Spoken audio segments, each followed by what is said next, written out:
안녕하세요. 저는 과학을 사랑하는 핫클립 베스트 MC 이연이에요. 여러분, 운동장에서 운동하면 머리가 똑똑해진다는 사실 혹시 아셨나요? 하지만 요즘 우리 친구들은 바빠서 운동할 시간이 없고 과학 상식을 알기도 쉽지 않은데요. 그래서 제가 머리도 좋아지고 재미있는 과학 상식도 알 수 있는 핫클립 베스트를 준비했습니다. 오늘 소개해드릴 핫클립 영상들입니다.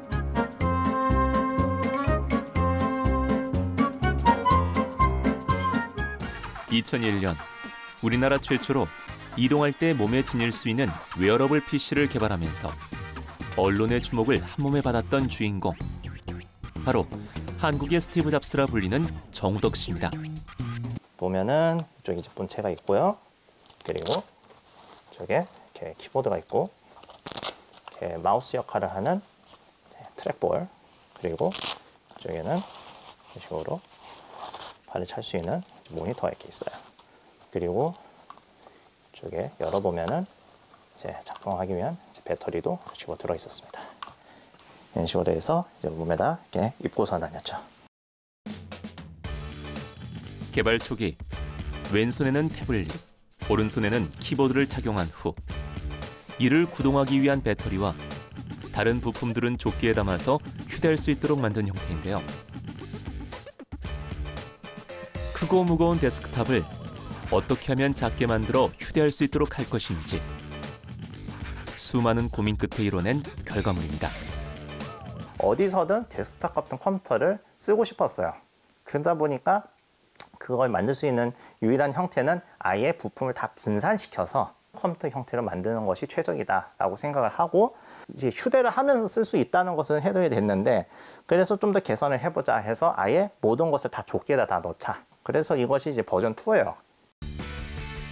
모든 부품을 넣고 간편하게 입을 수 있게 조끼 형태로 개선한 웨어러블 PC. 이를 통해 길을 가면서도 버스를 타고 이동할 때도 자유자재로 컴퓨터 작업을 할 수 있게 되었습니다. 그런데 2001년 당시에는 우리나라의 무선 인터넷 환경이 제대로 갖춰지지 않았던 때, 정우덕 씨는 어떻게 웨어러블 PC를 통해 인터넷도 자유자재로 사용할 수 있었던 걸까요? 저는 이동을 하면서도 인터넷을 하고 싶어가지고 어떻게 해결했냐면, 여기다가 휴대폰을 꽂고 거기서 이제 데이터를 이제 전송받는 식으로 해가지고서는 이동을 하면서도 인터넷을 할 수가 있었어요. 그러니까 말하자면은 제가 그 당시 20년 당시 이렇게 해가지고서는 이동을 하면서 할 수 있었던 것이 지금의 스마트폰에서 할 수 있었던 것이 다 해결이 됐던 상태라고 볼 수가 있죠. 정우덕 씨는 19살에 최초로 인터넷 1인 벤처 회사를 차려 운영체제를 개발한 이력이 있었을 정도로 컴퓨터 분야에서 천재적인 두각을 보여왔는데요. 자신의 타고난 재능과 새로운 기술, 그리고 기기에 대한 무한한 호기심을 바탕으로 2002년에는 세계 최초 태블릿 PC를 개발하기에 이르렀는데요. 처음엔 모니터 아래 입력창을 탑재한 형태였지만 1년 뒤 현재 사용되고 있는 태블릿 PC와 비교해도 전혀 손색이 없는 외관을 지닌 제품으로 업그레이드할 수 있었습니다. 스티브 잡스가 태블릿 PC를 출시한 것은 2010년. 무려 7년이나 앞섰다는 점에서 큰 놀라움을 안겨준 정우덕 씨. 하지만 왜 정우덕 씨는 자신이 힘들게 개발한 세계 최초 태블릿 PC의 상용화를 먼저 이뤄내지 못했던 걸까요? 제안이 들어온 적도 있기는 있었어요. 그렇지만 이제 개인적으로는 이것이 그 시점에 내놓기에는 좀 상품성이 떨어질 것 같다는 생각 때문에 거절을 했던 적이 있었습니다. 그리고 애플이나 뭐 삼성이나 이런 대형 회사들이 제품을 내놓으면서 이제 성공을 하게 되는 거는 그런 소비자와의 접점을 잘 찾아가기 때문이 아닐까, 그런 생각이 들더라고요. 그리고 개인적으로 이제 그런 곳을 찾는 데 있어서는 좀 개인적인 역량이 좀 부족하지 않았나. 스마트폰 개발을 꿈꿨던 정우덕 씨에게 태블릿 PC는 아직 갈 길이 먼 시제품에 불과했던 건지 모릅니다. 사람들이 진짜 필요로 하는 기술이 무엇인지 고민하며 늘 새로운 발명을 꿈꾸고 있는 정우덕 씨.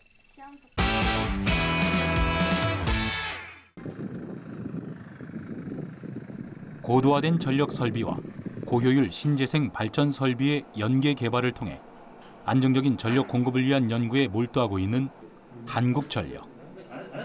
한국전력 전력연구원 고창전력시험센터는 30만 평 규모의 부지를 갖추고 송전, 변전, 배전망 그리고 신재생 에너지원을 종합적으로 시험할 수 있는 세계 최대 규모의 실증 시험장입니다.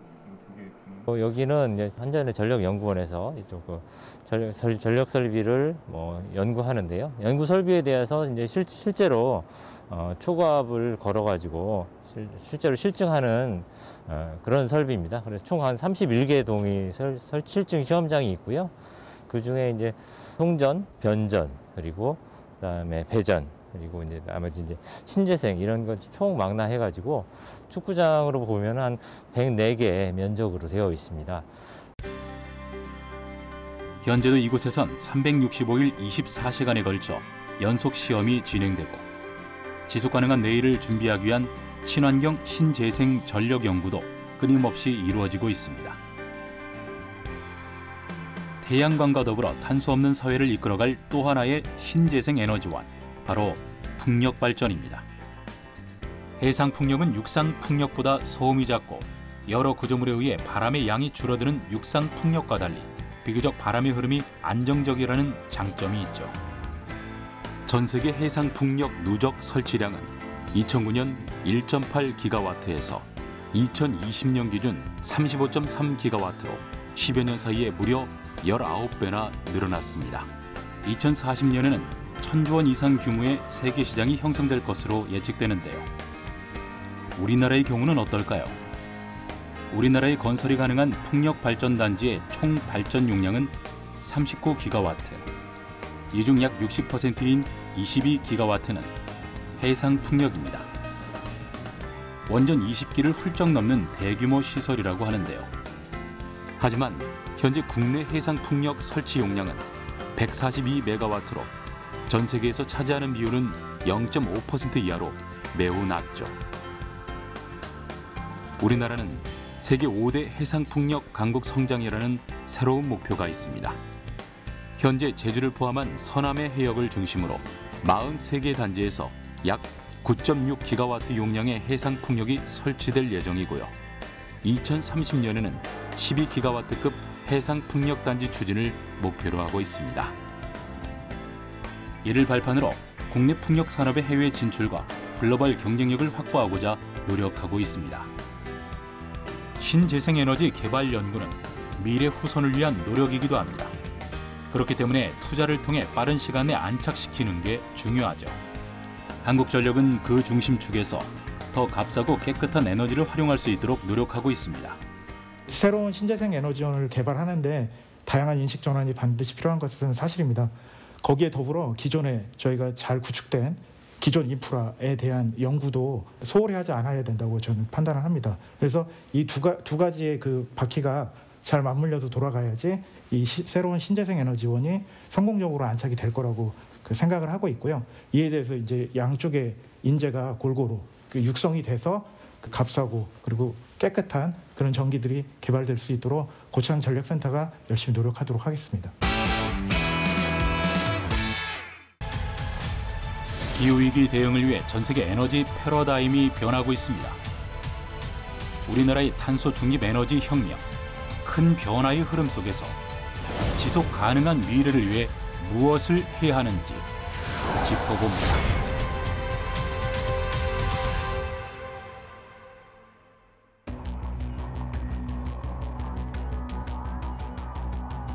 폭염, 홍수, 산불 등 이상기후 현상이 현재 우리가 사는 지구촌 곳곳에서 일어나고 있습니다. 특히 과도한 화석연료 배출로 지난 10년간 지구의 연평균 기온은 크게 상승했는데요.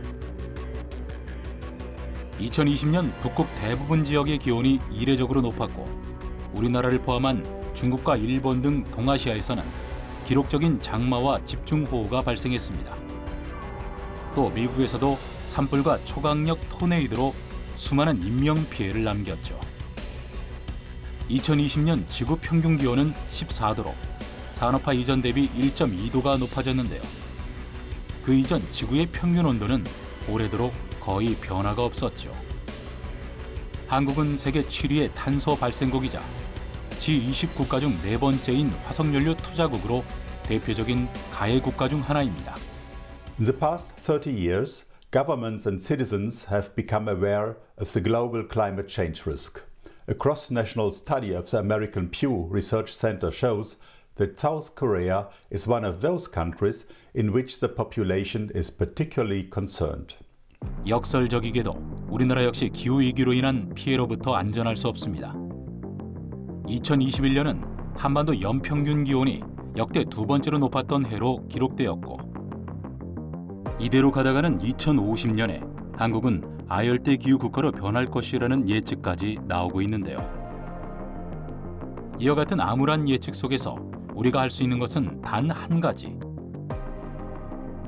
얼마 남아있지 않은 시간 동안 최선을 다해 지구 온도 상승을 막는 것뿐이죠.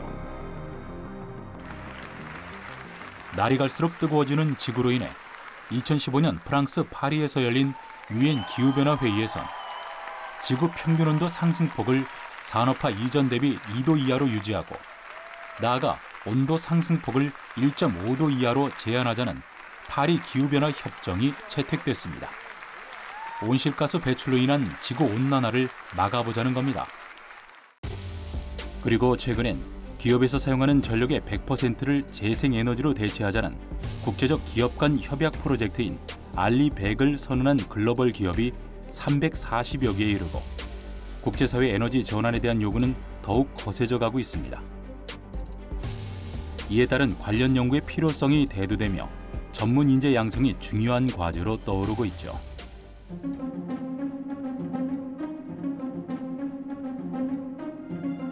탄소 중립이란 인간의 활동에 의해 대기 중에 배출되는 온실가스를 다시 흡수해 실질적인 배출량을 0으로 만드는 걸 의미합니다.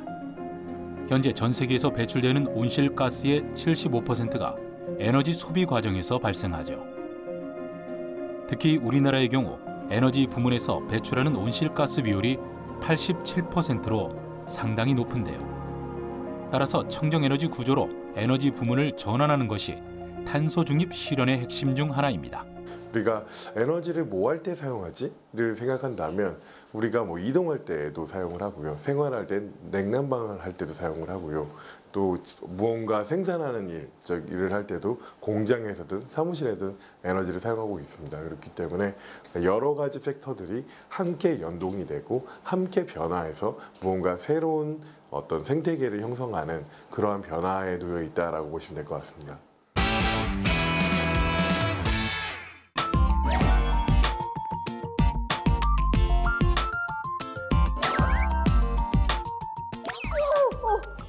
대박! 발자국 찍혀! 우와!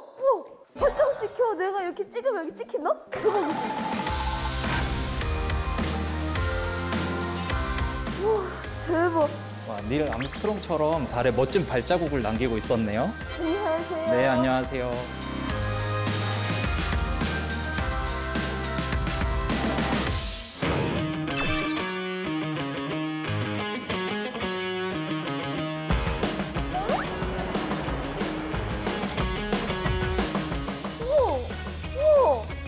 우와, 진짜 많다.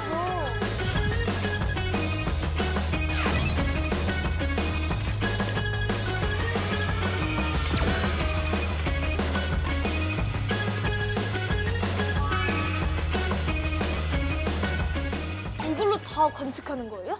네, 지금 보이는 망원경들로 이따 밤하늘에 떠 있는 천체들을 다양하게 관측을 할 수가 있어요. 그러면 지금 이 시간에는 이 망원경 어떤 종류들이 있는지 같이 알아보는 시간을 갖도록 하겠습니다. 네. 이쪽으로 와보겠어요? 네, 지금 보이는 망원경은 반사 망원경이라고 불러요. 네, 안쪽에 거울 보이죠? 네, 빛은 거울에 맞게 되면은 튕겨져 나오는데요. 이런 거를 반사라고 부르게 돼요. 지금 망원경은 그러한 특징을 살린 반사 망원경이라고 부르게 됩니다.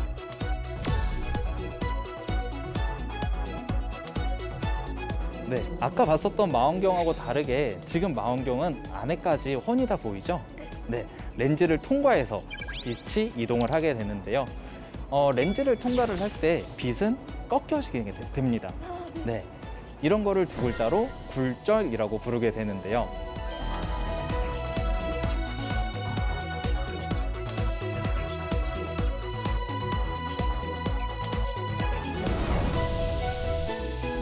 네, 이제 날이 어두워졌으니까는 아까 우리가 알아봤었던 망원경으로 이번엔 직접 별을 관측을 해보도록 할게요. 네. 지금 보이는 망원경은 저 하늘에 보이는 리겔이라고 하는 별을 잡고 있거든요. 아, 네. 색깔이 느껴지나요? 잠시만요. 네. 오, 약간 푸른 색깔 맞나요? 아, 푸른 색깔 맞아요. 바로 리겔은 푸른 색깔 청색 거성이라고 부르게 돼요. 진짜 약간 조그만한 점으로 푸른 색깔을 보였어요. 아, 점으로 보였나요? 네. 근데 이 리겔 같은 경우에는 태양보다 지름이 약 80배 정도가 크대요. 80배요? 근데 왜 제가 느끼기에는 조그만한 점으로 느껴지는 거죠? 네, 그거는 지구로부터 거리가 엄청나게 멀기 때문에 그런데요. 이 리겔은 860광년이나 떨어져 있어요.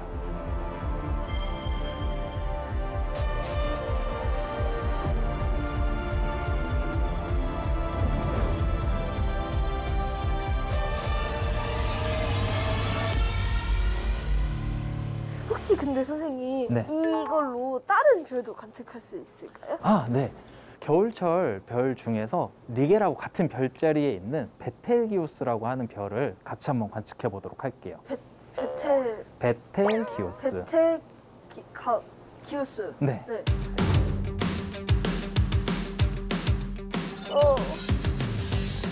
어디지? 네, 이번에는 무슨 색깔로 보이죠? 살짝 아까 거보다는 되게 붉었어요. 아, 붉은 색깔로 보이죠? 우리는 이러한 별들을 적색 거성이라고 이야기를 하게 돼요. 네.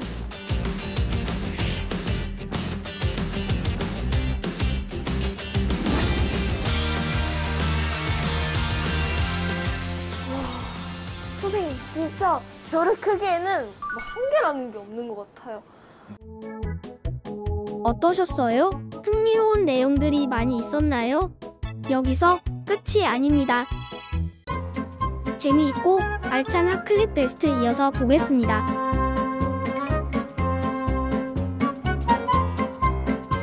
이렇게 천체 망원경도 있고 우주 망원경이 여러 대 다 있는데 최근에 또 우주 망원경을 보냈다는 얘기가 있더라고요.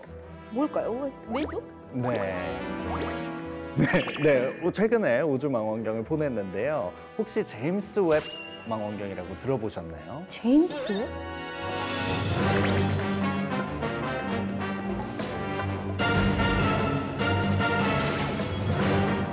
왜 보냈냐면 허블 망원경의 수명이 얼마 남지 않아서 그 임무를 이어받게 하려고 쏘아 보낸 망원경입니다.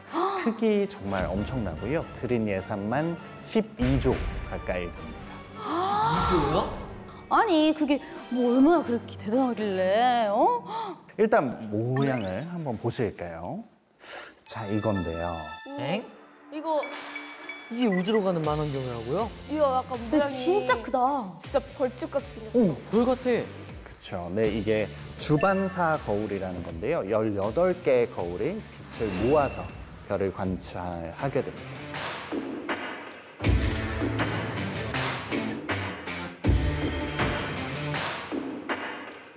근데 거울이 금색인데요? 그러니까 노란색이에요. 설마 진짜 금이에요? 네, 맞아요. 저기다 왜 그 귀한 금을 이렇게 막 근데 이 금이 거의 이제 머리카락 두께만큼 얇게 코팅을 해서 그렇게 많이는 들어가지는 않았다고 해요. 근데 그 왜 금으로 코팅을 하는 거예요? 네, 이 제임스 웹 망원경이 적외선 쪽도 관측을 하는 망원경이기 때문이에요. 그래서 적외선을 가장 잘 반사시키는 금을 사용한 거죠.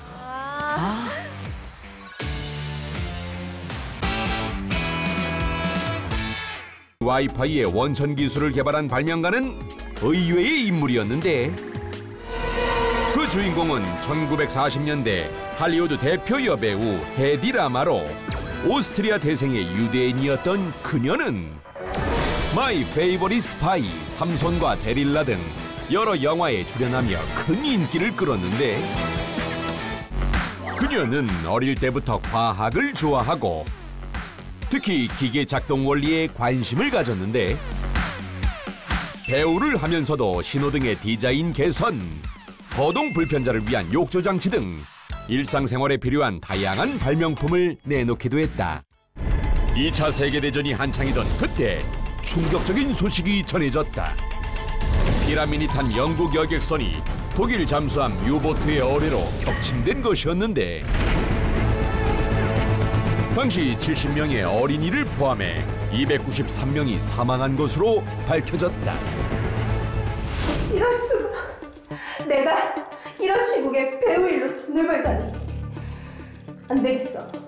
내가 직접 독일의 유보트 같은 어뢰를 개발해야겠어. 그녀의 아이디어는 바로 무선 조종 어뢰였다. 당시의 어뢰는 수중에서 주파수 신호로 조종하는 방식이었는데 이 주파수가 하나로 되어 있어 적군에게 쉽게 도청당하고 교란되는 일이 잦았다. 주파수 교란 때문에 우리 군의 어뢰가 자꾸 빗나간다는데 명중률을 높이는 방법이 없을까? 고민하던 그녀는 머리를 식히기 위해 산책에 나섰는데 아니, 어디서 이렇게 훌륭한 연주가?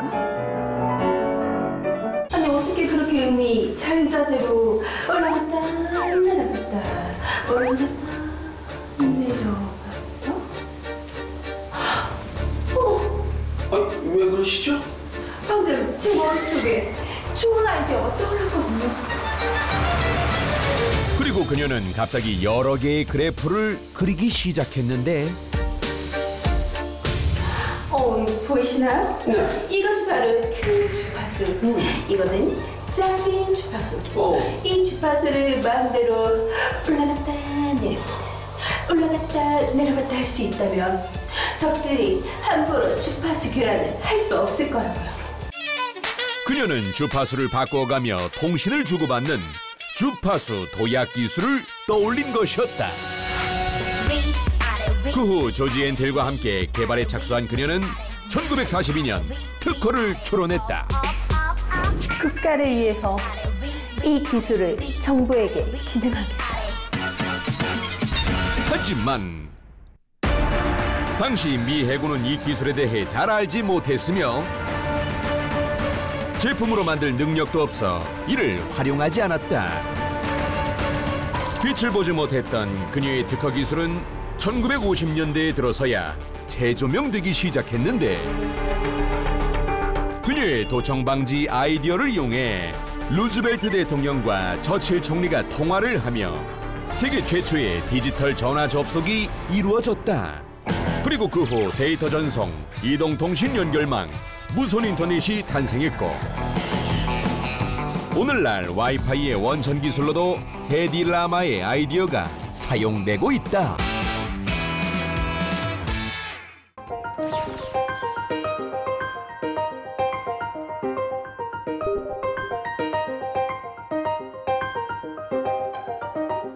이 진주운석이 발견된 당시에 굉장히 큰 화제가 됐었거든요. 그 이유가 뭘까요? 그거 발견한 사람이 혹시 완전 유명한 연예인 아니에요?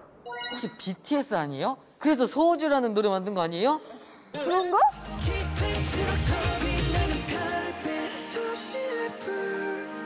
아니에요. 지금 진주운석 같은 경우에는 우리나라에서 발견된 최초로 낙하 운석이에요.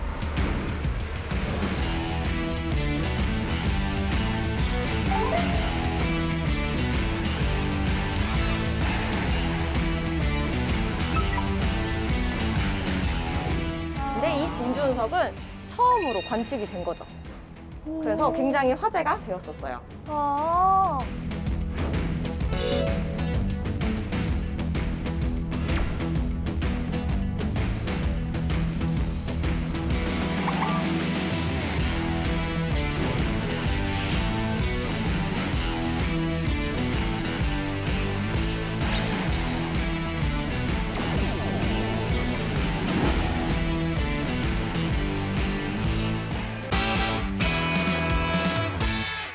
종이를 8번 못 접는다고요?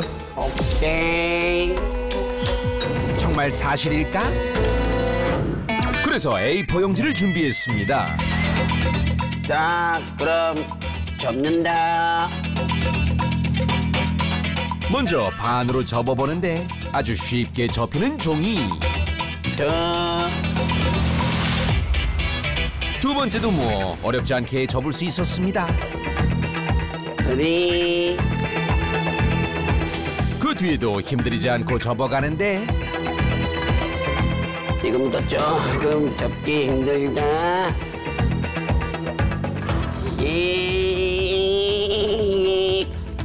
이제 7번째인가? 이건 망치.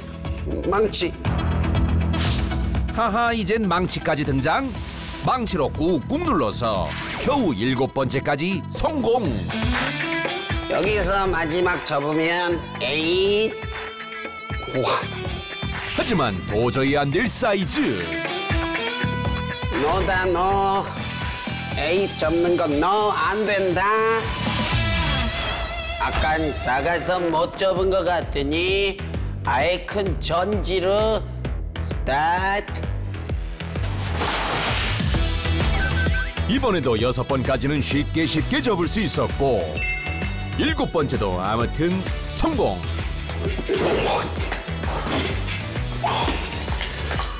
이제 한 번 더 접어야 8번까지 접을 수가 있는데 하하, 안간힘을 써봤지만 결국엔 실패. 그렇다면 더 얇은 화선지는 어떨까? 이번엔 조금 수월한가 싶었지만 호호, 비장의 무기 남리까지 동원했음에도 결국 7번째가 한계. 도대체 왜 이러는 걸까? 이게 다 이유가 있다. 페이퍼 접으면 2의 제곱. 그러니까 두꺼워져. 오케이. 어떤 종이든 접으면 두께가 배가 되는데요. 두께가 0.1mm인 화선지를 7번 접으면 128겹으로 1.3cm가 됩니다. 만약 계속해서 접는다면 어떤 일이 생길까요? 10번을 접으면 1024겹으로 두께는 10.2cm가 됩니다. 21번을 접으면 209만 7,152겹, 약 210m로 63빌딩과 거의 높이가 비슷해지죠. 계속 접어서 27번이 되면 에베레스트 산 높이를 훌쩍 넘게 됩니다. 그리고 42번을 접으면 두께가 43만 9,800km로 지구에서 달의 거리보다 훨씬 길어집니다. YTN 사이언스의 다양한 프로그램 중 생활 속 과학 정보만 모아 전달해드렸는데 재미있게 시청하셨나요? 다음에도 여러분의 지적 능력을 향상시킬 알찬 핫클립으로 다시 찾아오겠습니다. 그럼 안녕히 계세요.